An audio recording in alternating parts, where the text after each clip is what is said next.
Bonjour et bienvenue à Pointe-du-Buisson, Musée québécois d'archéologie. Aujourd'hui, je me trouve dans la réserve archéologique du musée, là où on conserve les artefacts qui ont été récoltés au fil des ans par les archéologues sur le site de Pointe-du-Buisson. Je suis ici pour vous parler du site Hector Trudel.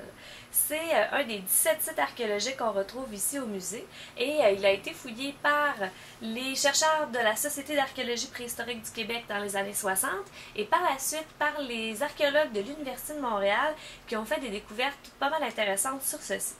Ils ont découvert une des caractéristiques d'Hector Trudel, c'est la présence de 6 dépotoirs qui datent tous d'il y a 1000 à 1500 ans, une période de la préhistoire qu'on appelle le sylvicole moyen tardif.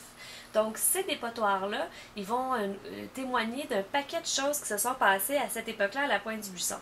D'abord, ça va témoigner du fait que les gens qui se sont établis à la Pointe-du-Buisson il y a 1000 à 1500 ans sont des gens qui sont restés plusieurs mois au même endroit. Parce que quand on campe seulement quelques jours ou quelques semaines, on va pas mettre autant d'efforts à gérer nos déchets, c'est pas trop encombrant, on va les mettre dans notre feu, ça va se consumer. Mais quand on est plusieurs dizaines d'individus qui passent des mois au même endroit, on n'a pas le goût de marcher dans nos ordures. Donc on va rassembler nos déchets à un endroit et c'est comme ça que les dépotoirs vont se créer.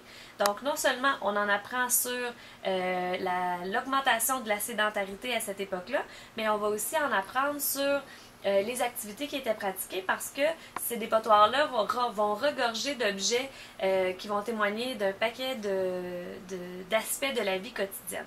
Par exemple, on va apprendre que comme au sylvicole moyen tardif, on circule moins, on est de plus en plus sédentaire, eh bien on va de moins en moins être en contact avec des gens d'une certaine distance de où est-ce qu'on vit. Et à ce moment-là, on va observer que régionalement, il y a des différences stylistiques qui vont s'observer, particulièrement dans la décoration de la poterie. Les vases amérindiens vont être décorés d'une façon différente d'un endroit à l'autre, chose qu'on avait peu observée dans les époques précédant le sylvicole moyen tardif. Donc le site Hector Trudel a permis une foule de découvertes. Il a fait l'objet de plusieurs maîtrises et de 2 thèses de doctorat. C'est un joyau pédagogique et scientifique et il nous a permis d'en apprendre beaucoup sur les populations passées.